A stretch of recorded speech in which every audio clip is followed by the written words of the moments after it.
The king doesn't wait for strays!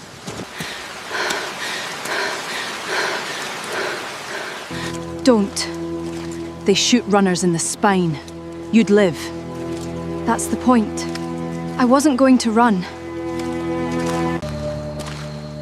Everyone's gonna run, right up until they see him. The Alpha King?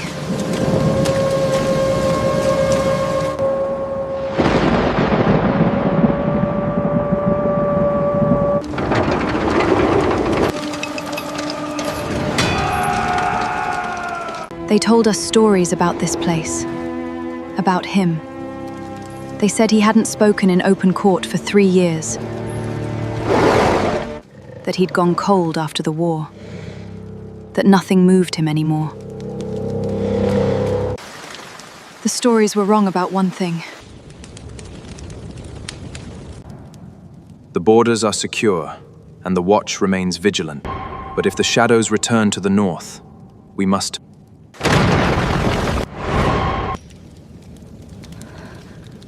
No.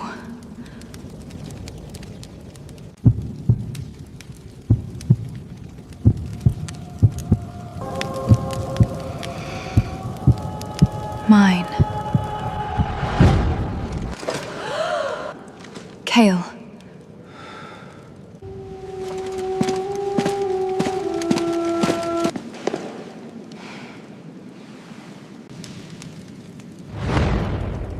She is mine. Iron cuffs bit into my wrists as the hall doors slammed open. 14 of us dragged inside, mud still clinging to our boots. No one spoke. Then the Alpha King stood, not slowly, not carefully, like something had just snapped. His head lifted and locked onto me. 30 feet away, and I felt it. A pull, violent, immediate. My knees almost gave out. No, I whispered, breath catching as his scent hit me. Cedar, winter, something warm underneath. Mine. He crossed the hall, not looking at anyone else. Not the council, not the woman beside his throne. Just me, every step heavier, faster, until he stopped right in front of me. His hand lifted, like he already knew me, like he remembered something I didn't. And then, in a voice that shattered the entire room, "She is mine." The court erupted. But I couldn't move, because the way he was looking at me wasn't just recognition. It was like he'd been waiting for me. If you love intense alpha stories, the kind with real emotion, real tension, then trust me, you're going to want to stay for this. And don't forget to like and subscribe. It helps more than you think. Packless wolves don't get fated mates. I decided that at 16, standing at the edge of a road with everything I owned on my back and no one coming after me. Not to drag me back, not to make sure I was safe. I had broken the law of the pack, the deepest one, and they had answered the way packs always answer things they cannot forgive. They let me go, which was the polite version of, "We do not know you anymore." It had been a boy, an enemy wolf, half dead in a barn my pack intended to deal with before morning. I had let him out instead. He was gone by first light. I was gone by midday. 7 years of moving because of it. I had never found a way to forgive myself entirely. I had also never found a way to believe I had been wrong, which is why the moment his scent hit me, I almost went down. They didn't look at me when they took me. No trial, no warning. Just soldiers stepping out of the tree line, iron cuffs snapping around my wrists, and 14 packless wolves being herded through the mud before the sun had finished rising. I had 3 speeches ready before they'd finished binding my hands. A healer's assistant, a merchant's runner, a trader's scout moving goods between the northern posts. 3 versions, each one adjusted for whoever was doing the arresting. None of them had started in iron cuffs. But I was adaptable. The Gonzales fortress rose from the hillside like something the land had grown on purpose. Dark stone, iron, centuries of authority stacked so high it blocked the morning sky. Banners the color of deep wine and charcoal gray hung from the towers, enormous and still. The gates were standing wide open, which was worse than locked. Locked gates are a warning. Open ones are confidence, the kind that says, "Nothing that walks in here leaves without permission." There were 14 of us in the sweep. An older man who hadn't raised his eyes from the ground. A girl my age who hadn't stopped crying. which I understood but couldn't afford to join. And me, I kept my chin up. That is what you learn when you've been on your own since 16. You keep your chin up and your eyes clear and your mouth ready, because in this world, a packless wolf is only as safe as she is useful. The great hall announced itself with stone arches and torchlight, and the weight of banners marking every alliance the kingdom had decided was worth remembering.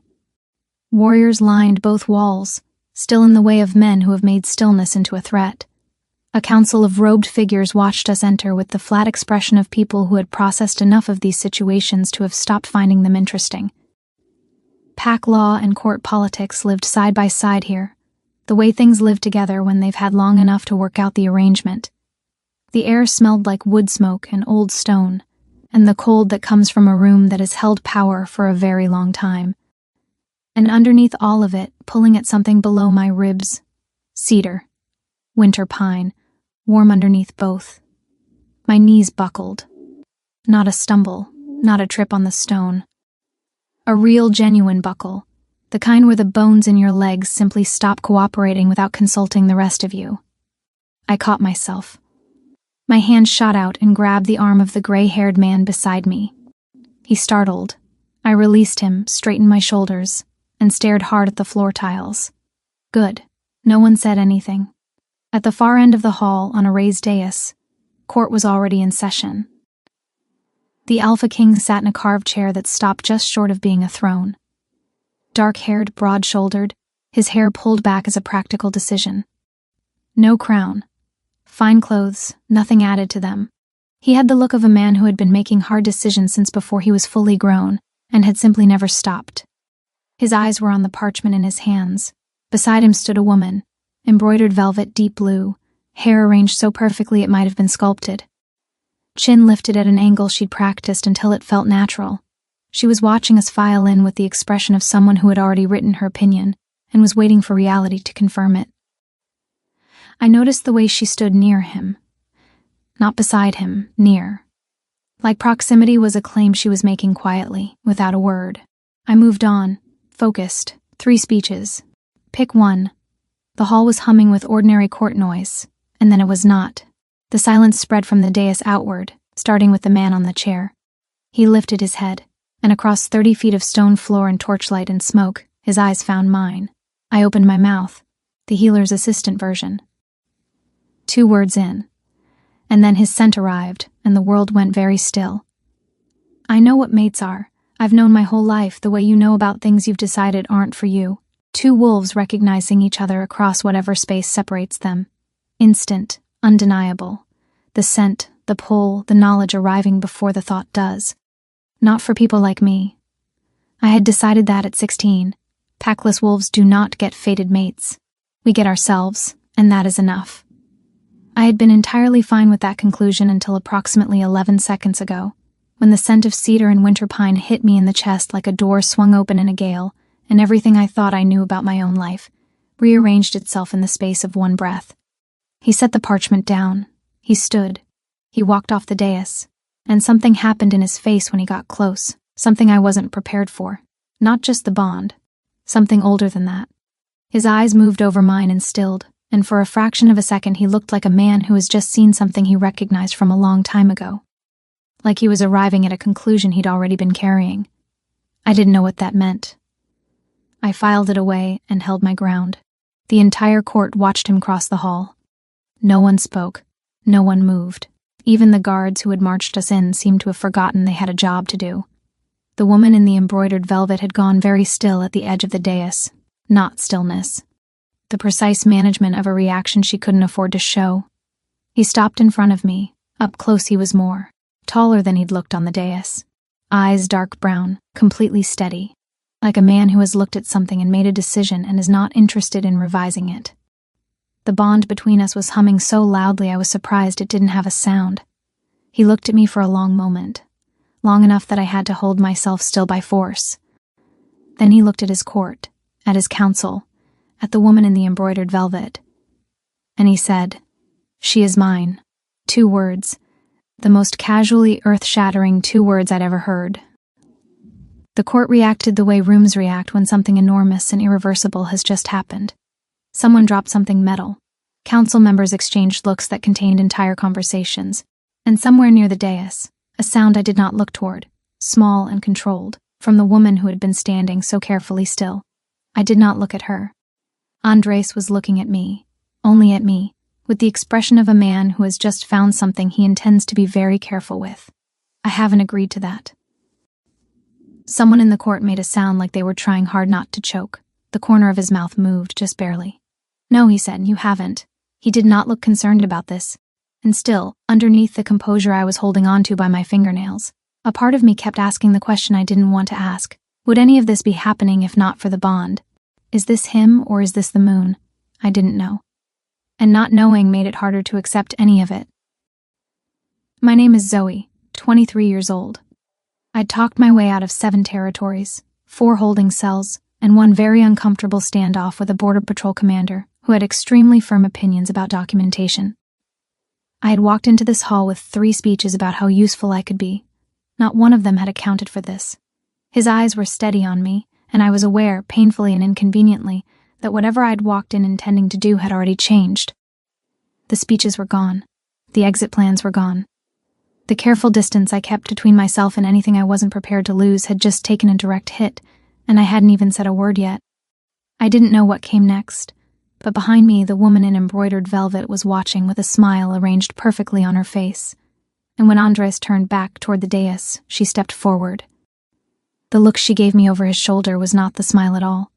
It was a warning, the kind that meant she'd already started. The air changed before I understood why. Not a sound, not a movement. A change, the way a room changes when a fire goes out.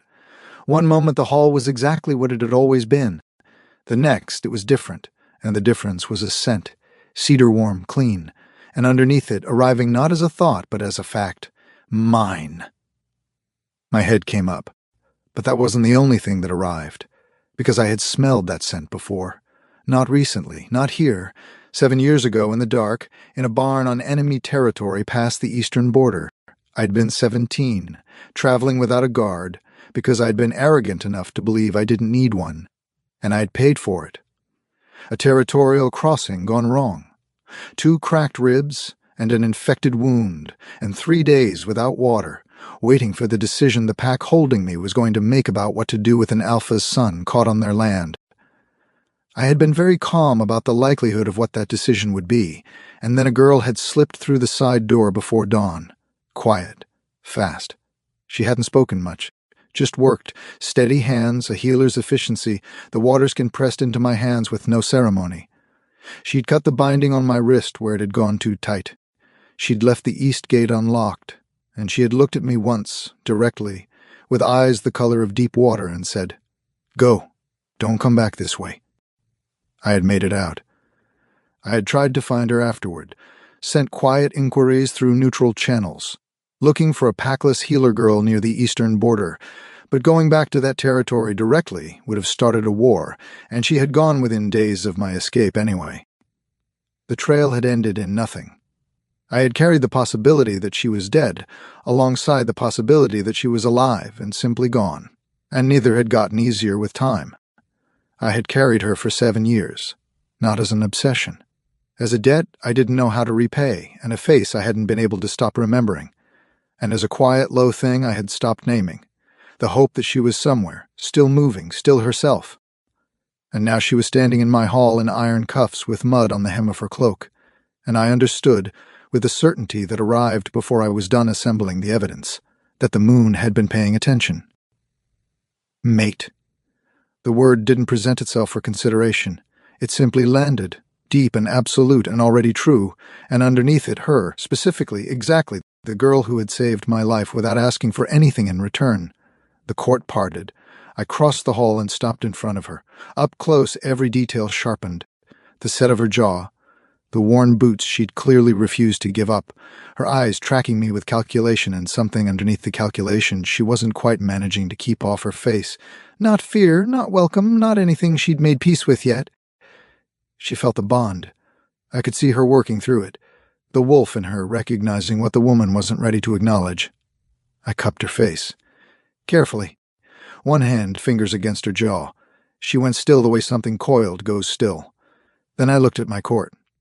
At Celeste, 3 feet to my left, her expression arranged into something that would pass for serene to anyone who didn't know how to look beneath it. This is my mate. She is mine by the moon's will. There is no negotiation after that sentence.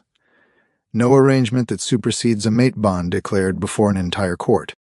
Every person in that hall knew it. I took her hand. Her fingers were cold.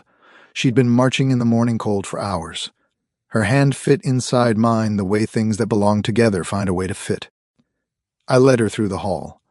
Behind me I heard the court recalibrating, the sound of 30 people quietly rearranging their understanding of what this kingdom had just become. What I did not yet know was what that recalibration was going to cost. In the corridor I stopped. The guards had removed the iron cuffs before we'd left the hall. I'd given the order without thinking about it. The way you give orders for things that should not require being said. A soldier had told me her name as we passed. Zoe. I said nothing in response. I turned it over once, quietly, to myself. Torchlight on her face. She hadn't spoken since the hall. She'd matched my pace with the composure of someone who had decided showing uncertainty wasn't an option, and she'd held it with an iron I found genuinely impressive. There was a strand of hair across her cheek. I moved it. She shivered, then looked as if she wished she hadn't. I'd spent 9 years carrying the weight of this kingdom.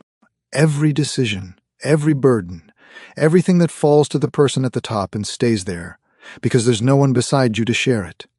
Standing in that corridor with the bond humming between us, one thought landed cleanly: I have been waiting for you. Not only for the mate I hadn't found, for her, specifically, the girl who had looked at me dying in the dark and made a choice that cost her everything. I didn't say any of it. Too soon. I had already decided I was going to do this right.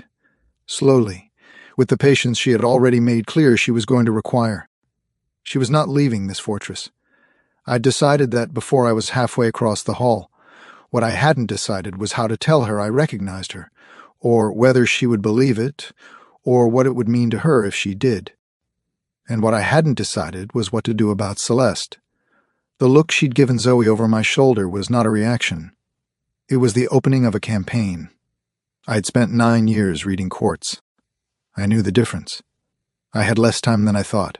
By morning, I had already heard her. Before the household was fully awake, before the corridor fires had been fed past embers, Celeste's voice drifted under my door, low, unhurried, speaking to someone I couldn't place through the wood. The words didn't carry. The tone did. It was the tone of someone giving instructions to a person who already knew what they were supposed to do and needed only the confirmation to start. I lay still and listened until the footsteps moved away. Then I got up. They'd given me a room with a real fire, thick wool rugs, and a window looking out over the courtyard. The attendant had dressed me in green wool and silver thread, with the brisk efficiency of someone who had been briefed, and decided that competence was safer than warmth. I respected the calculation. I make the same one about most things. The dress fit, not approximately. Properly, as if someone had estimated my exact measurements before I arrived. Both options, well-stocked, wardrobe or deliberate preparation, required more thought than I currently had space for. I sat by the fire and turned over what I knew. A fortress full of people who had spent years expecting a different woman to become their Luna. A court that had adjusted every alliance around a plan that had just been thrown out. And somewhere in this building, a woman who had been standing so carefully near Andres that proximity had started to look like ownership. I had learned a long time ago that people who smile while they're moving against you are always more dangerous than the ones who don't bother to smile. What came next was him. He knocked and then opened the door without waiting for an answer, which told me exactly how he understood the current arrangement. He came in carrying a wooden tray, bread, cheese, honeyed something in a small pot, a clay cup of wine that smelled like oak and something sweet. He looked at me in the green dress, and something in his expression settled, the way a breath settles after you've been holding it. He sat across from me on a 3-legged stool. Not a chair. A stool, the kind the kitchen staff used. The Alpha King of Gonzales, on a 3-legged stool in my chamber with bread and cheese. This was not in any version of this I had prepared for. We talked. He asked short questions and listened to the answers with the patience of a man who is genuinely building a picture, not filling time. When I said 7 years Packless without elaborating, he didn't push. He looked at me the way you look at someone when you're calculating not what they're worth to you but what they've cost themselves. Under the table, his knee pressed against mine. Not deliberate, just there, warm and steady.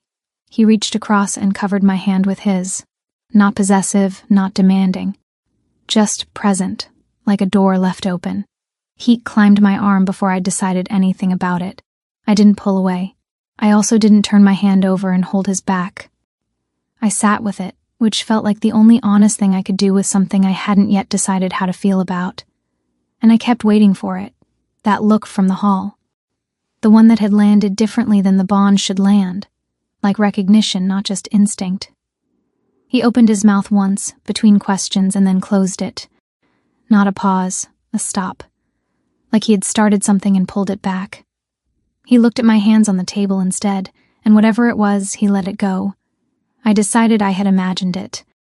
7 years of watching for threats had a way of making you see things that weren't there. She arrived without warning, which I would later understand was always how she arrived. Celeste walked into my chamber like she'd simply remembered it existed and decided to visit. She took 3 steps inside and paused, her gaze moving around the room in a brief, thorough assessment that finished with me. "Oh," a smile arrived. "I didn't realize you had company." Then, before Andres could speak, "How lovely you look, Zoe. That green is very becoming." A small pause. "Soft wool suits you. Better than it would, I think, on someone who grew up with finer things. Strays rarely suit silk. They tend to look borrowed," said casually, observationally. A small thing dropped into the air and left to do its work. Andres frowned. He'd caught the shift in tone but not the content, because she had calibrated it precisely for that gap. I didn't let him speak. I looked at Celeste. Directly. The way I had learned to look at things I needed to understand clearly. Not hostile, not startled, just looking. Reading. 7 years of moving through territories where the danger didn't announce itself had given me one very specific skill. I could find the blade inside a pleasantry before it landed. And I could find the fear underneath the blade, which was more useful than either. Celeste was afraid. Not of me, not exactly. She was afraid of what I meant. And fear in someone like her, composed, strategic, long prepared, doesn't look like panic. It looks like calculation accelerating. I smiled back at her. Evenly, said nothing. She held my eyes for one beat too long. Something she hadn't planned for moved across her face. Quick, controlled, gone. Then she excused herself and left. After the door closed, Andres looked at me, working on the aftertaste of the last 30 seconds. "What was that?" "What did it sound like to you?" he considered. "A pleasantry." "Yes," I said. "That's what it was designed to sound like." He looked at me. The corner of his expression shifted, sharpening. I wasn't going to explain it further. Not yet. I didn't know this place's fault lines, didn't know which members of his council had spent 3 years expecting Celeste to become Luna, and were quietly still expecting it. I didn't know enough to spend information. What I knew was this: she had been in the corridor before dawn, giving instructions. She had walked into my room like it was already hers. She had said what she said with a perfect smile and left before anything could be asked of her. She wasn't testing me. She was beginning. Andres lifted my hand and pressed his lips to my knuckles. Soft and deliberate. "Rest well, my mate." He left. I sat in the firelight with his touch still warm on my hand and Celeste's expression in the back of my mind, not the smile, the thing that had been underneath, for just that one beat before she put it away. She was afraid, and she was moving fast, and I was the only one in this fortress who knew it. That needed to change. I found the note under my solar door before dawn. No name, no seal, 3 words in careful handwriting. "She does not belong." I held it over the fire until it was ash and sat watching the embers. Someone in this fortress had made a decision overnight, careful enough to leave no trace. That level of care told me 2 things. They weren't acting alone, and they didn't intend to stop with one note. I thought about Celeste. 3 years building her position in this court, carefully adjusting every alliance to accommodate the expectation that she would one day stand beside me. Those alliances didn't dissolve because I'd walked across a hall. They recalibrated. They waited for direction. and they were receiving it from somewhere. Javier, who had been at my side for 9 years and knew the texture of court trouble before it showed itself openly, had already started watching. But Celeste was not the only problem. My council was split. I had seen it in the hall, in the way certain members had exchanged looks during the declaration. 3 of them had staked their political futures on Celeste's position. If she fell, they fell with her. They had every reason to help her run down whatever ground she had left. 2 notes in 3 days was not a beginning. It was a tempo. I'd been too patient. Moving carefully while Celeste moved fast was not strategy. It was a gift I was handing her. I went to find Zoe in the morning.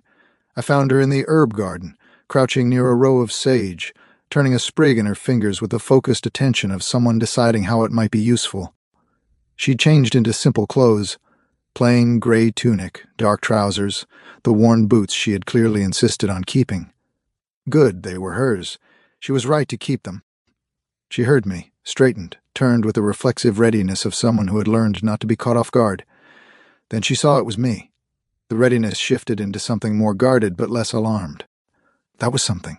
With her, something was already a great deal. I held out my hand. She looked at it. She looked at me. She took it. We walked. I talked about what we passed. Not filling space, but sharing the way you share things with someone you want to know. She asked questions. Short ones first, precise and practical. Where the river marks the border, who maintains the east wall, how old is the south wing? The questions of someone building a map of territory she was going to have to know. Then the questions got longer, less about the fortress and more about me. At one point, the cobblestones went uneven and her foot caught. I had my arm around her waist before I'd consciously decided to move. She caught herself anyway, but she did not step away from the arm. 1 heartbeat. 2. Then she straightened and we kept walking.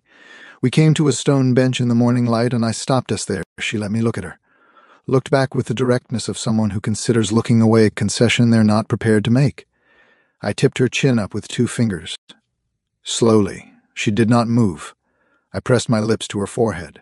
Held it for a moment because it deserved to be held. When I stepped back, she had her eyes closed, her expression stripped of its usual calculation for just a second. Then she recollected herself and looked at me with something that was trying to be measured and was not entirely succeeding. I offered my hand again. She took it. We walked back through the herb garden in the morning light, and I thought about what I was still carrying. The recognition I hadn't spoken yet. The thing I owed her. The fact that she had saved my life and never received so much as an acknowledgement for it. Had, instead, lost everything because of it. She deserved to know, I remembered. She deserved to know that the debt had never left me. I had almost said it at the bench. The words had been there, formed and ready. And then she had looked at me with her eyes still half closed and that stripped expression on her face. The one she never meant to show. And I had understood that I was afraid. Not that she would run. That she would hear it as obligation. That she would fold everything I was trying to build into something that felt like repayment and nothing more. And I would have no way to argue otherwise when I had waited this long to say it. So I had held it again. 1 more day. I would know when the time was right. The ash in my solar was still waiting. I had one name in my head. I'd had it since the first morning. The question was how fast Celeste would move. And how many of my own council would move with her. I found the flower on my windowsill when I came back from the morning walk, small, pale, placed deliberately in a cup of water that hadn't been there when I left. No note. Someone had been in my room while I was gone. I stood in the doorway and looked at it. It could have been innocent, but I had heard Celeste's voice in the corridor before dawn, and I knew how innocent her gestures were. I put the flower in my pocket. Later, I would learn it was from a small boy named Bryn who helped the horses. I had already noticed him. He had appeared at the edge of the herb garden that morning while Andres and I walked, half hidden behind a stone wall, watching with the focused attention of a child who has decided something is important and hasn't yet decided what to do about it. When I had looked directly at him, he had gone very still, then disappeared around the corner. Not afraid, just not ready. The pale flower on my windowsill, a spray of purple from the kitchen garden the day before, a smooth flat stone he'd clearly been carrying for some time. Gifts delivered with the solemnity of a child making an offering, then fled before anyone could respond. I had put each one somewhere visible. I was not going to pretend they didn't matter.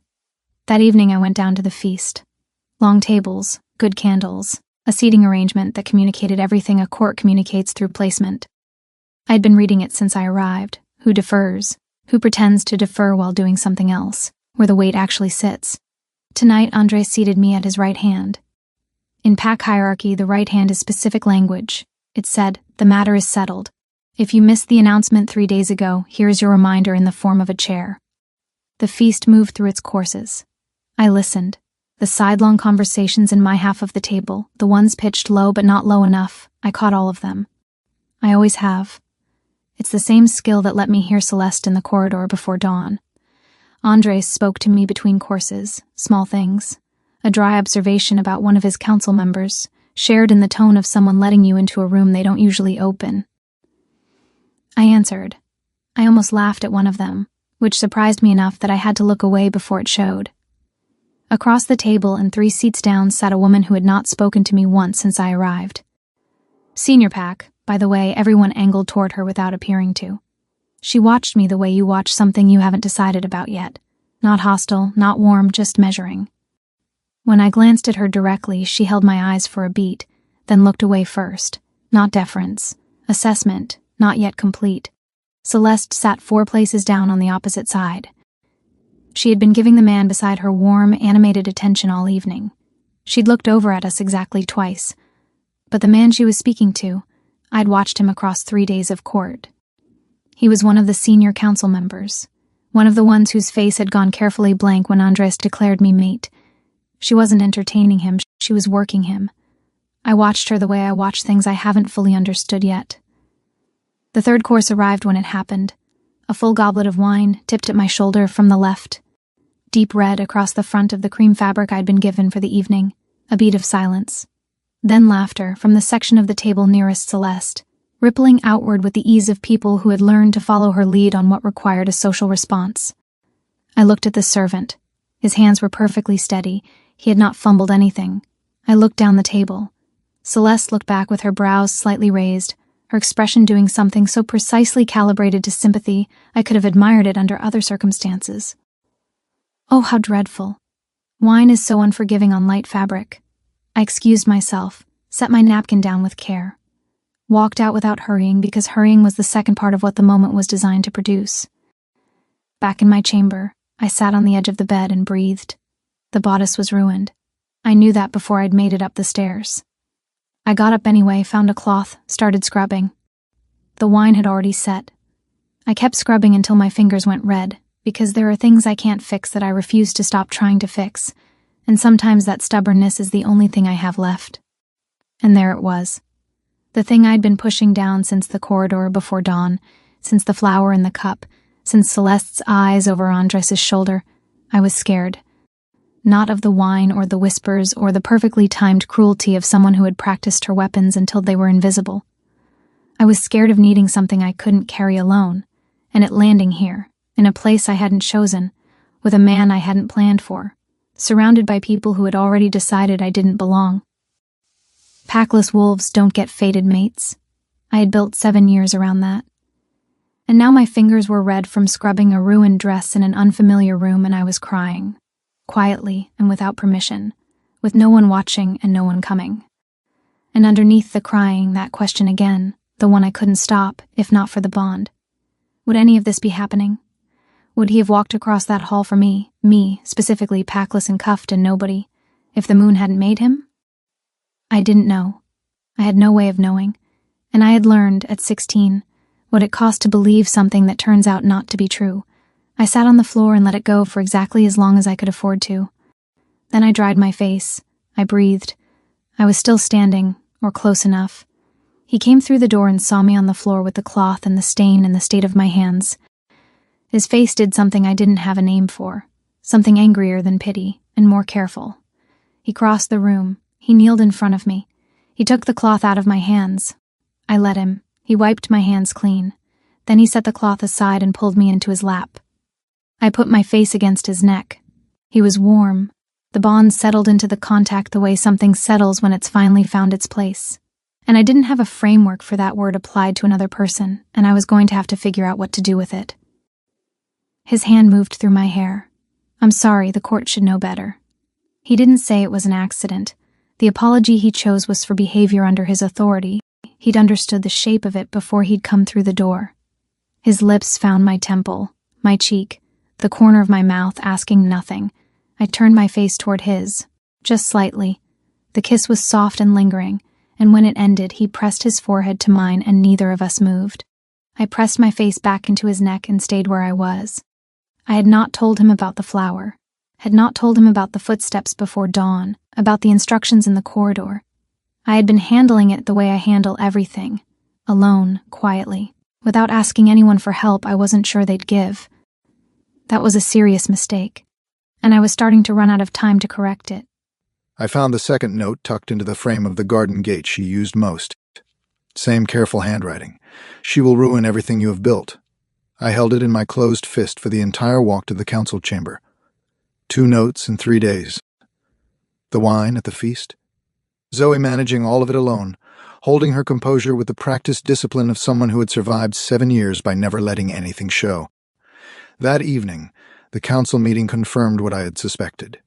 Councillor Marin, 3 years aligned with Celeste's future position, 3 years building a network inside this court that answered to her interests, had been quiet in a way that was not neutrality.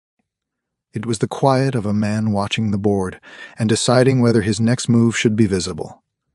I had been watching Celeste. I should have been watching Marin. After the meeting, I sent for Javier. Find out what Marin has been discussing privately for the last 4 days. Find out who was holding the goblet at the feast. And find out what Celeste has been doing before dawn. Javier looked at me. How far do you want me to go? As far as it takes. I had been too slow. I had burned notes and moved carefully and given Zoe time to arrive at this place on her own terms, and while I was doing that, Celeste had not been giving anyone time at all. That was not going to continue. Walk with me. A beat. Then she stepped out. I led her through the east passage and out through the gate to the rose garden. My grandmother planted the original stock. My mother added the second row. In summer, it's almost too much. In early spring, it's stripped back to structure. Dark canes and thorns and the suggestion of what it will become, under a sky full of stars and a moon 3/4 full. Zoe looked up when we came out from under the gatehouse arch. For a moment her face was open, unguarded, the expression of someone who had stopped paying attention to armor and had simply reacted. I draped a wolf fur cloak over her shoulders. She pulled it around herself without comment. We walked. At first in silence, which was fine. We had learned each other's silences in 5 days. Her silences are inhabited. She is thinking in them, running the numbers on whatever she is watching. Mine are similar. She asked about the garden. I told her about my grandmother, a woman who had run this kingdom for 11 years after my grandfather died and before my father was old enough to assume it. A woman who had understood that choosing to make something grow when everything else was hard was its own kind of argument. An argument for what? That things worth having require patience, and the willingness to let them grow on their own schedule. A quiet moment. Is that what you're doing? With me? Yes. She nodded once, the nod of someone deciding whether to trust an answer. We came to the ancient oak at the center of the garden. I stopped. I turned her to face me. Her chin came up. The reflex so ingrained it was probably there before she was old enough to understand why she needed it. I never wanted Celeste. She held very still. I know what it must look like from where you're standing. An arrangement in place for years, a woman prepared for the position, a court that had adjusted every expectation accordingly. I know it looks like I had a plan, and then you arrived and the plan changed. I looked at her directly. The moonlight through the rose canes made patterns across the ground between us. 3 feet. 2. The bond pulled at both of us like a tide that didn't care what time we had decided to take.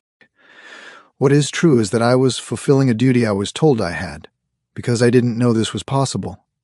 That there would be a person, that I would see them across a hall and everything that had been obligation would become beside the point. Her face stripped down just for a moment, long enough. I want you, Zoe, not the position, not the utility of the bond, you specifically. I drew her in, hands at her waist, careful, giving her every chance to step back. She rose on her toes.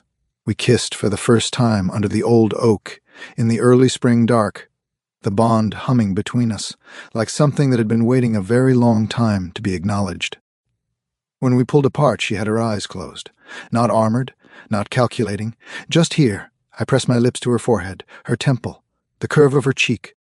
She opened her eyes, and for the first time since I had walked off the dais, she smiled, a real one, small and startled, arriving before she had decided to allow it.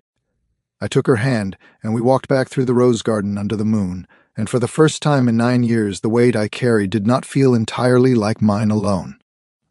I did not see, in the shadows near the gatehouse arch, the figure standing there, watching, the hem of embroidered velvet disappearing through the door just before we reached it.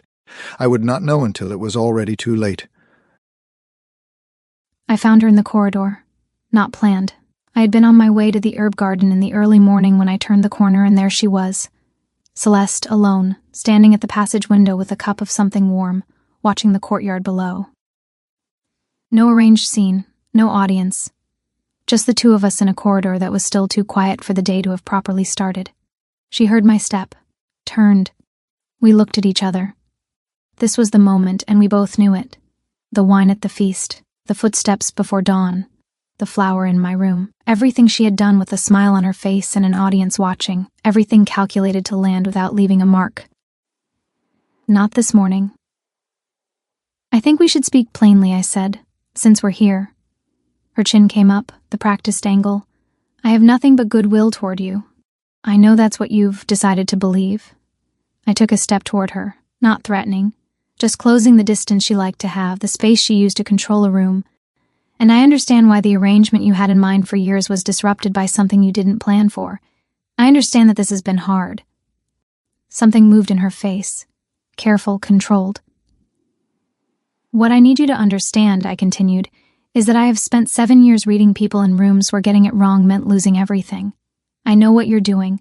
I know how you're doing it. I know which member of the household you spoke to before dawn on the second morning. I know who was holding the goblet at the feast. A pause. And I know you were standing at the gatehouse arch last night. The composure held, but underneath it the calculation ran fast. I could see it, the way I can always see it, the way 7 years of watching dangerous people manage their faces had made me very good at finding the thing they are managing. She was afraid, not of me, of what I meant, that I was here, that he had chosen, that this wasn't going to reverse itself no matter how careful or persistent she was. What are you going to do? She said. Still even, still very good at her own voice. Nothing. I held her eyes. I don't have to. I just needed you to know that I see it, all of it. I let that sit for a breath. You are very good at what you do, but I am better at watching people than you are at hiding from being watched. She didn't answer. I walked past her down the corridor. My hands were steady, my face was steady. I was aware, somewhere very deep and very quiet, that I had just done something I could not take back. That I had shown Celeste I knew, and that knowing I knew might make her careful. Or it might make her faster. I had been counting on the first, but I had been in enough rooms to know it was usually the second. By the time I reached the corridor outside her door, 3 council members had stepped into my path with the same careful argument, that the confinement had been a reasonable precaution, that the situation was still developing, that I should wait. I had not stopped walking once. I'd come back from the Eastern Border meeting 2 hours early because something had not settled right all morning. Not the meeting. Something in the bond. A pull that felt muted, held at arm's length. Not alarm exactly, but off. Wrong in the quiet way that wrong things sometimes present before they announce themselves. I rode through the gates and Javier fell into step beside me before I'd crossed the courtyard. What happened? A child from the stables, missing since dawn.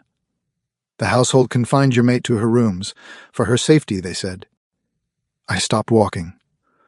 Who gave that order? No one official. Passed through the household staff in pieces so that no single person gave it cleanly. A pause, and something in Javier's voice that wasn't quite steady. The boy has been found, but not sleeping behind barrels, as we were first told.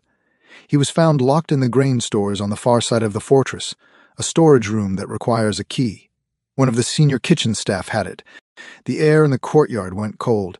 He was locked in. Frightened, crying. He'd been there since before first light. Javier looked at me directly. It was not a misadventure with a cat. I assembled the shape of it as I moved. Bryn, the small boy who had been appearing at the edges of Zoe's walks, leaving her things, appointing himself her unofficial companion. Someone had noticed. Someone had seen what Bryn represented to her, the first thread of belonging she had allowed herself in this fortress, and had removed him. Not to hurt the child, to use him. To manufacture a crisis. Timed for a morning I was away from the main building. A packless wolf in a fortress she'd been in for less than 2 weeks. The missing child already connected to her in every servant's mind before the search had even begun. It was deliberate. It was exact. And Marin's name surfaced alongside Celeste's, the two of them moving in tandem, the political and the personal aligned against one woman who had no backing, no family, no history in this place to draw on. I had been too slow. That was not going to continue. I knocked once on her door, then went in. She was on the window seat, knees drawn up, back straight, watching the door with the expression of someone who had been waiting and had already decided how they were going to present themselves when the waiting ended. Eyes clear, hands still in her lap, the afternoon tray on the table beside her, untouched. She had been in this room for hours, alone, holding herself together with the discipline of someone who had spent 7 years making sure no one could see her come undone. I crossed the room in 4 steps and kneeled in front of her. Are you hurt? No. Are you frightened? A beat? Honest? I was, a little. I gathered her close. Not careful, not measured. My arms around her, her face against my shoulder. Her fingers found the front of my coat and held on. I knew you were coming back, she said. I just had to wait. Something in my chest did something complicated. You should not have had to wait at all. I pulled back enough to see her face. I kissed her once, because I needed her to have it. Then I looked at her. This will not happen again. Not this. Not any version of this. Never again. Her eyes held mine. I know, she said, and I could see her deciding carefully to believe it.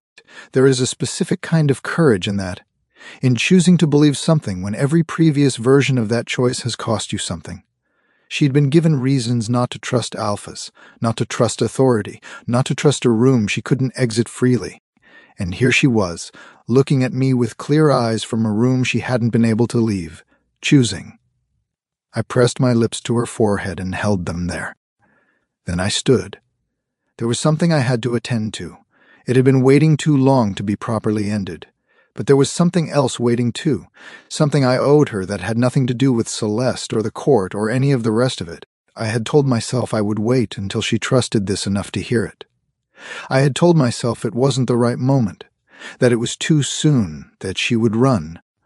Watching her in that window seat, her face clear and her hands still and the door held at arm's length because she had trusted me to come back, I understood that I had been cowardly.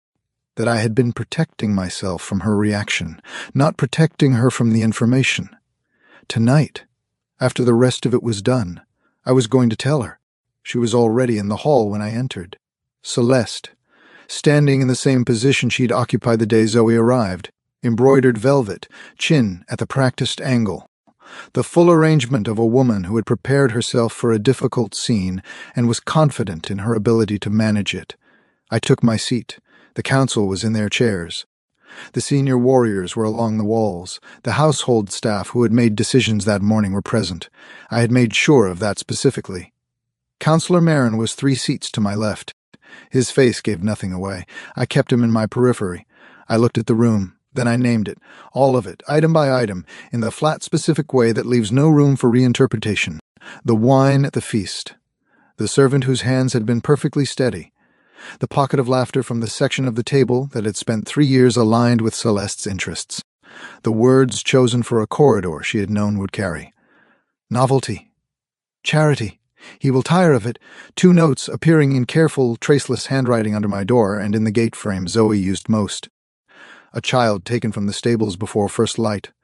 Locked in a storage room on the far side of the fortress with the key held by someone who reported upward to a very specific person in this household. The child found frightened and crying. not sleeping peacefully, which is what we had been told, which was its own evidence of how long this had been planned and how carefully the story had been prepared in advance. My mate, alone in a room for half a day, confined on the basis of an emergency that had been manufactured before she had done a single thing wrong. I did not raise my voice. The quieter the delivery, the more clearly a thing is heard. The council was very still. The warriors were very still. Celeste was still. Marin did not move, but something behind his eyes did, a very fast, very private calculation arriving at a conclusion. These were not accidents. They were a campaign, conducted against my mate in my house, while I trusted that the terms of release I had offered were being honored in good faith. Celeste found her moment. You are describing intentions I do not have. I have shown your mate nothing but courtesy. You have shown her everything except that, and you did it carefully enough that you believed I would not trace the line of it back to you. Something shifted in her face. The composure held, but underneath it the calculation ran, and found nothing left to calculate with. I was meant to be Luna. You were never going to be Luna. That was a plan made in the absence of a mate, and it was always conditional on that absence. The absence ended. You were released from the arrangement with what I believed was good faith. What has happened in the days since has told me I was wrong about that. Silence. You will leave Gonzalez territory before moonrise tonight. Your family will be notified. You will be treated with dignity in the departure, which is more consideration than was extended to my mate or to a small child locked in a dark room. This is the final word on the matter. She looked at my face. She didn't say anything. She left the hall without a sound. Her chin was still at the practiced angle. The composure she had worn every day since Zoe arrived held to the very end. But I was not naive enough to think her departure ended it. Her family held 2 territories to the east. Her father sat on the regional council. The alliances she had spent 3 years building inside this court did not evaporate because she walked out a door. Celeste leaving was the end of a chapter. Not the end of the story. I looked at Marin. He looked back at me. Something passed between us that was not a confrontation yet, but was the clear acknowledgement that one was coming. Not tonight. I stood. My mate is the Luna of this pack. She will be treated accordingly. Anyone who finds this unclear is welcome to seek their future elsewhere. No one said anything. I went to find Zoe. She was at the bottom of the staircase. She had heard the court assembled and come down on her own, standing with her arms at her sides and her chin up and her eyes on the hall doors. Waiting. Still waiting, because that was who she was. I crossed to her and took her hand. Then I turned to the court assembled in the corridor behind me. I drew her forward and kissed her, fully, in front of all of them, deep and certain, my hand on her face, her hand at my chest. The bond warm with the thing that had been declared and was now being declared again, without reservation for anyone who had managed to miss it the first time. The hall erupted. Not the stunned silence of the first morning. Something warmer and louder, and entirely different, the pack finding its voice around the thing it had decided to follow. She was laughing when we broke apart, startled and warm and real. I pressed my forehead to hers. That is what certain looks like. We were in his chambers. I remember the corridor after the hall, the pack still loud behind us, his hand in mine and his grip certain. The staircase, the door, the fire already burning, because someone in this fortress anticipates things with uncanny accuracy. And then I was sitting on the edge of a large chair with my hands in my lap, and the room was very quiet. And it arrived again. Not the quiet cry of the ruined dress in the empty chamber. Different now. This one came from the chest opening, from being safe enough finally to fall apart completely. The kind of crying that has been waiting patiently while you kept your chin up and your voice even and your hands from shaking, and then finds the first moment when it is actually safe. I put my face in my hands. He sat in front of me. His hands found my wrists gently and drew my hands down, and then he pulled me against him and held me. He did not say it was over, did not tell me I was safe now. He just held me, steady and warm, one hand on my back and one in my hair, and let it go on for as long as it needed to. It went on for a while. When it quieted, I became aware of the fire and the room, and the dampness on his shoulder, and the fact that his arm hadn't loosened once. I do not usually do that.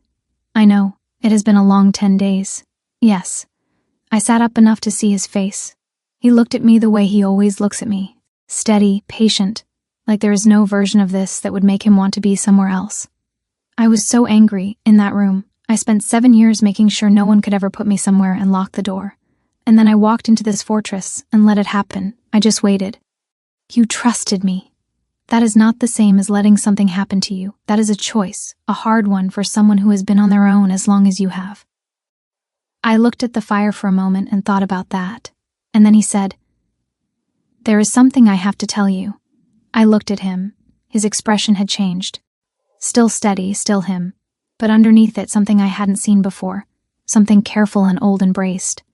7 years ago, eastern border, an enemy pack's territory past the border I'd been told not to cross alone. The air went out of the room. I knew, before he finished the sentence. I knew from the way he was looking at me. Not the look of a man telling a story. The look of a man confessing a debt. There was a girl, he said, 16. Healer's hands, eyes the color of deep water. She slipped into a barn before dawn and unlocked a gate and saved my life. I sat very still. I recognized you the moment you walked into the hall. Not just the bond, you. I have been carrying you for 7 years. I looked for you after. I couldn't go back to the territory without starting a war, but I tried. I learned you'd gone Packless and the trail went cold. I didn't know if you were alive. And then you were standing in iron cuffs in my hall and I... He stopped, looked at me. I need you to know, the bond is real, but it found something that was already there. I would have sought you out, Zoe, without the moon's hand in it. I had been trying to for years. It has always been you specifically, not the mate I hadn't found. You. I didn't say anything for a long time. There was a thing in my throat that I couldn't name, something between grief and relief, and the very specific ache of a debt paid so late the person who carried it had almost stopped believing it would ever come. I had lost my pack for him.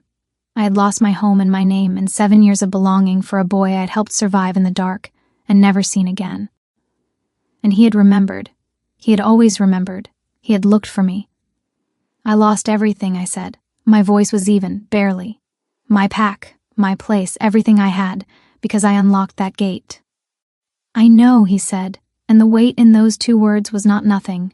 It was a man who had carried the understanding of that cost for years and had never been able to do anything about it. I know what it cost. I have known for a long time. I never found a way to believe I deserved what I owed you. The thing in my throat broke loose. I didn't cry this time. Something else happened, something quieter and more complete. The question I had been carrying since the hall, would he choose me without the bond? Does he see me or only what the moon put in front of him? Didn't disappear. It answered itself. He had been looking for me for 7 years. He had known me before the bond existed between us. That was not obligation. That was not the moon. That was choice. Why didn't you tell me, I said. Not an accusation, a real question. He was quiet for a moment. I was afraid you'd hear it as a debt I was paying, that you'd fold everything I wanted to be into something that felt like repayment, and I'd have no way to argue otherwise when I had waited so long to say it. I looked at him, thought about that. That's almost exactly what I was afraid of too, I said. Something moved across his face, not quite a smile, something quieter. I reached up and put my hand against his face. He covered it with his and held it there, and neither of us moved for a long time. I'm staying. A beat. I decided somewhere around the rose garden, but I wasn't ready to say it out loud. I'm ready now. I am staying. He didn't say anything for a moment. Then his hands came up to my face, slow, and he kissed me. Different from the kiss in the corridor in front of everyone. That one had been a declaration.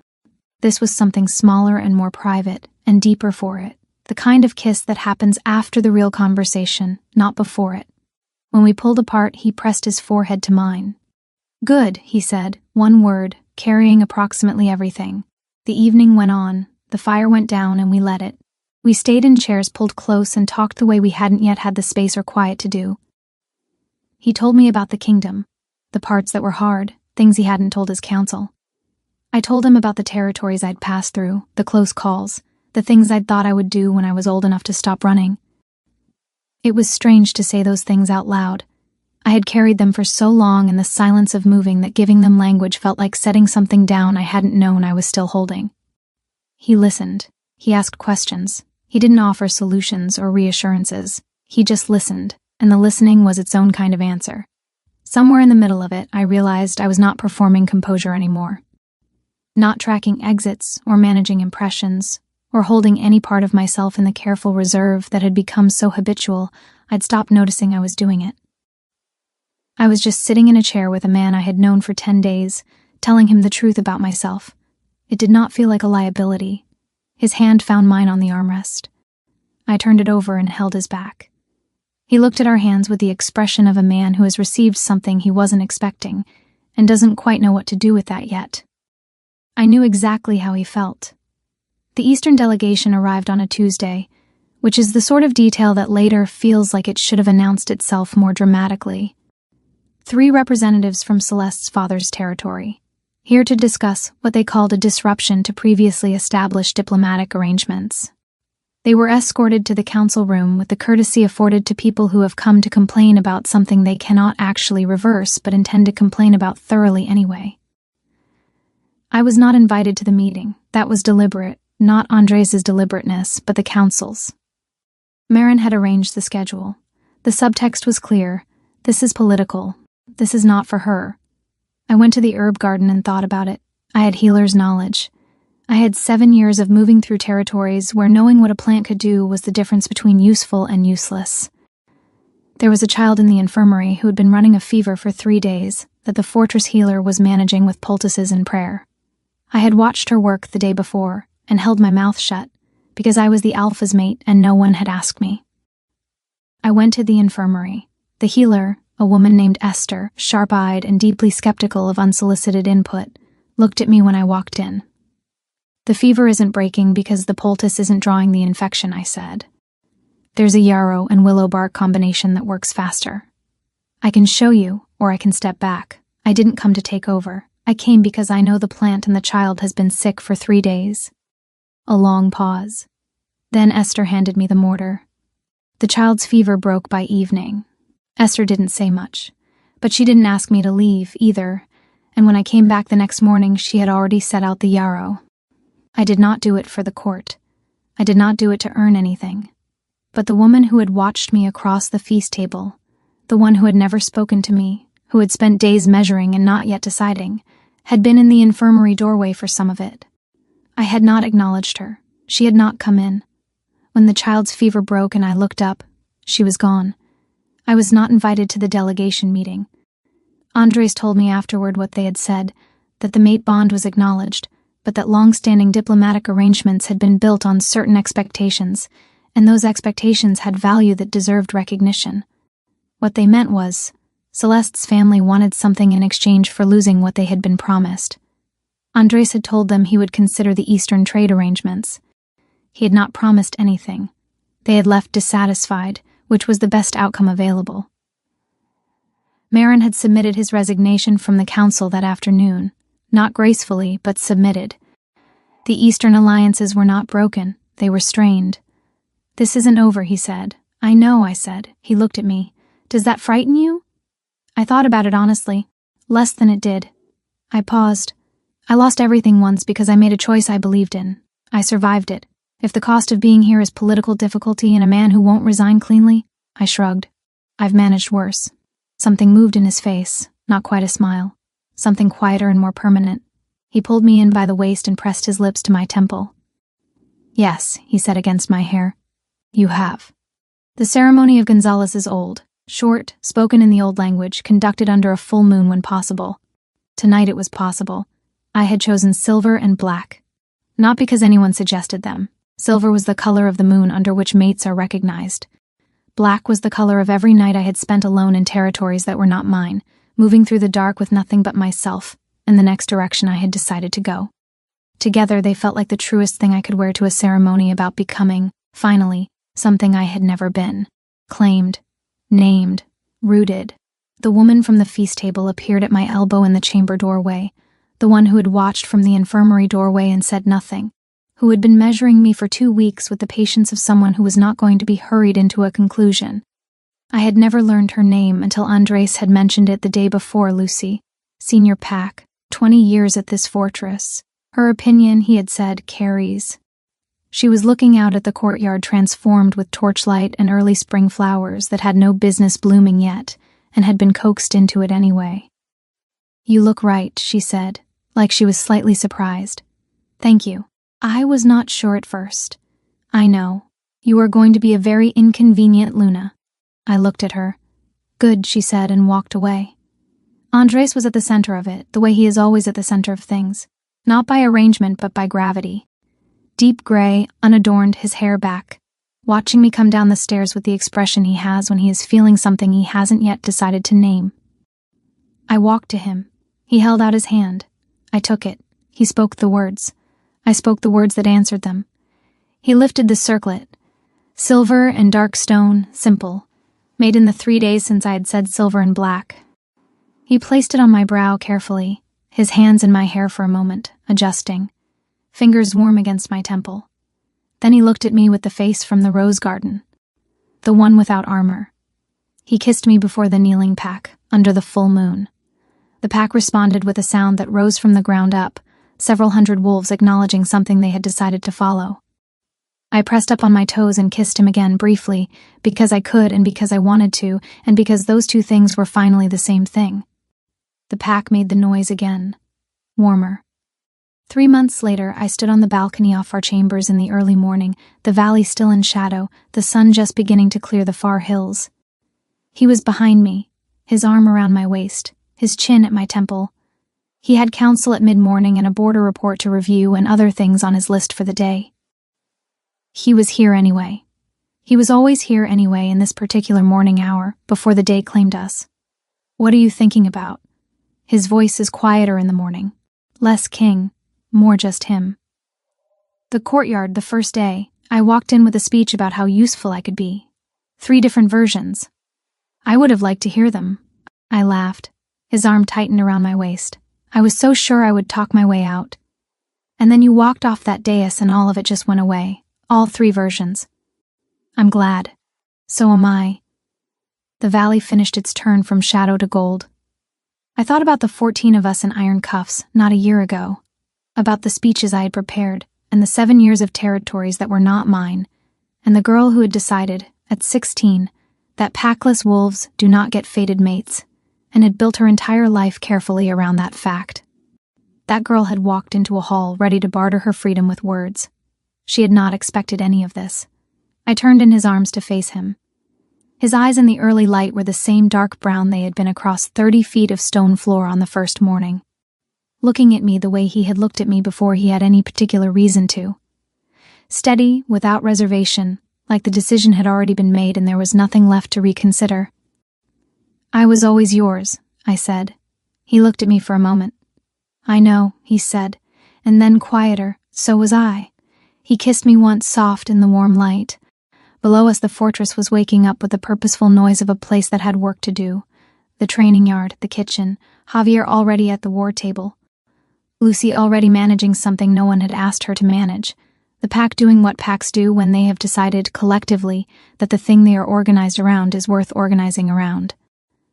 I had walked into a hall with 3 speeches. Now I was standing on a balcony watching my valley go gold in the morning light with his arm around my waist and his lips at my temple. And the only thing I wanted to do with any of the speeches was laugh. We stayed a little while longer anyway. The sun had cleared the hilltops. The valley was fully gold. The fortress below us was alive with the noise of the day. I had run out of road here. I was glad I had.